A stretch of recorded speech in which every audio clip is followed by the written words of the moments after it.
Good morning, everyone. Okay, we'll continue with our book reading this morning. Toyota Etso, Service Excellence by Jeffrey K. Leica and Karen Ross. We are in Principle 11, which says develop a deliberate culture. We've looked at the role of national culture. We've looked at the role of organizational culture. Today on page 245, we'll be looking at build a deliberate culture and then find people who fit. Build a deliberate culture and then find people who fit. So far, we've learned how culture affects people nationally and also affects people organizationally. So today we'll look at build a deliberate culture and then find people who fit. So one of the big questions in the technical world is whether it is better to hire a competent person who can be developed to fit the culture or find the most talented individual star even if their personality is contrary to the culture. The individual star generally means great credentials, prestigious university, high grades and fast trackers. We have observed many companies that go for the fast trackers and give them a quick pathway through different departments to get a management position. According to a Harvard Business Review article on creative development work, star players can be up to 6 times as productive as others. So why not pay 3 or 4 times as much to get them? It may not be a surprise to learn that Toyota in fact avoids star players, or at least people who think of themselves as star players.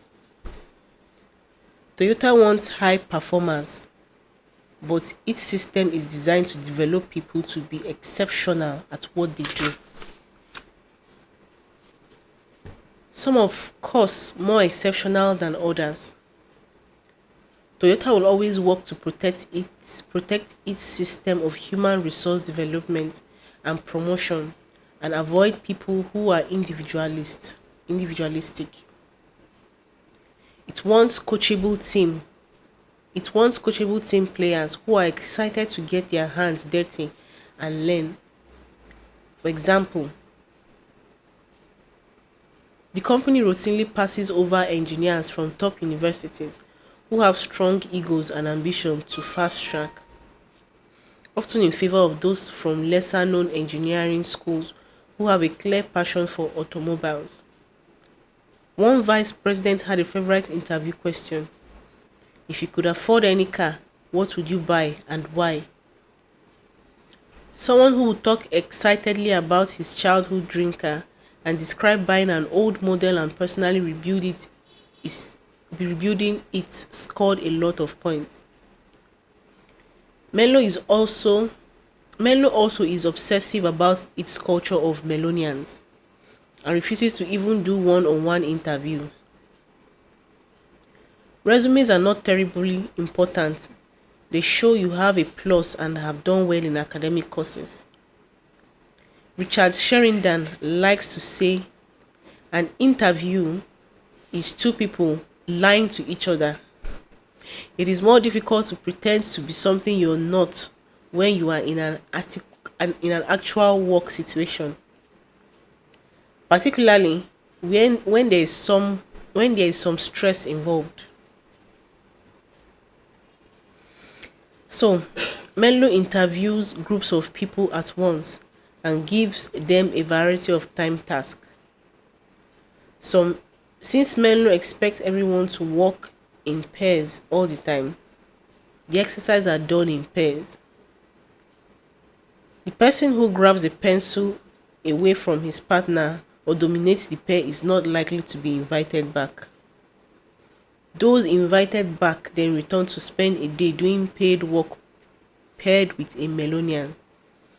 And if they survive that, they are paid for several weeks and paired with several people.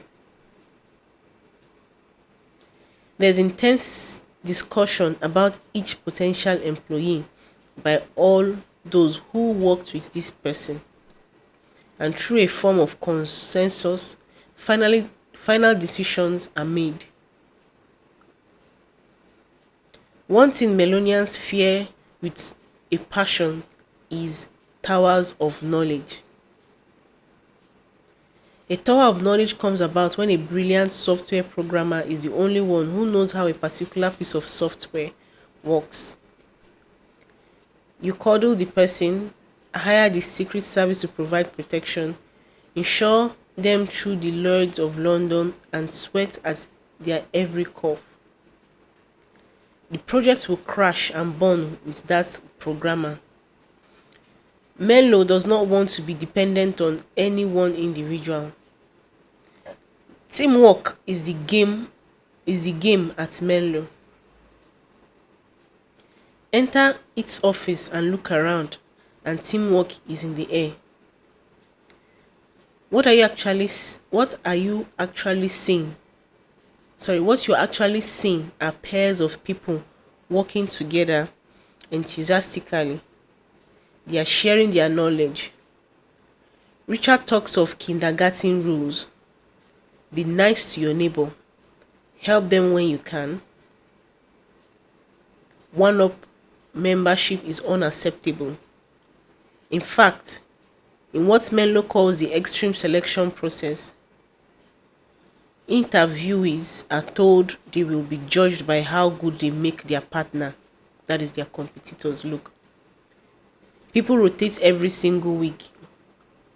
Of course, if there are people with a lot of experience, they will tend to rotate within the project, and an experienced person in the latest version of Java may be paired with someone with little Java experience. Teach each other, learn together, avoid towers of knowledge. Okay, this is where we'll stop for our reading this morning. Still on organizational culture.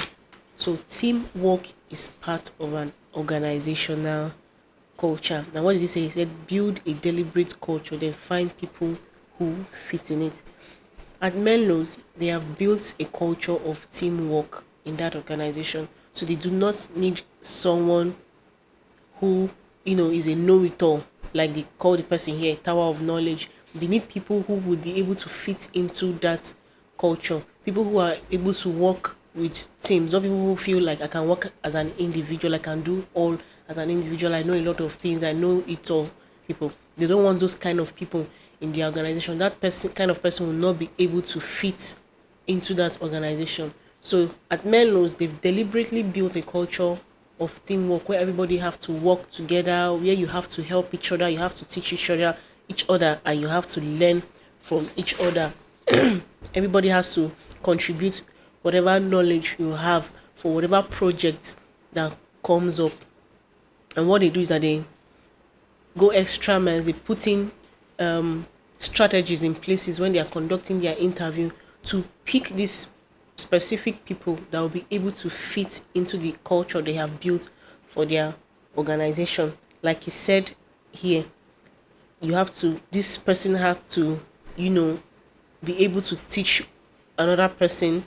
You have to be able to learn from another person, and they avoid the I too know people. They avoid the knowledge of towers like it described them here.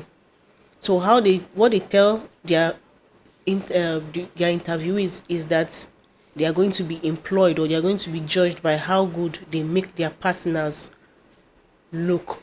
So it's not all about them, it's all about the next person, their neighbor that is beside them. So teamwork can be seen as part of an organizational culture. So this is where we'll stop for our reading this morning. Thank you.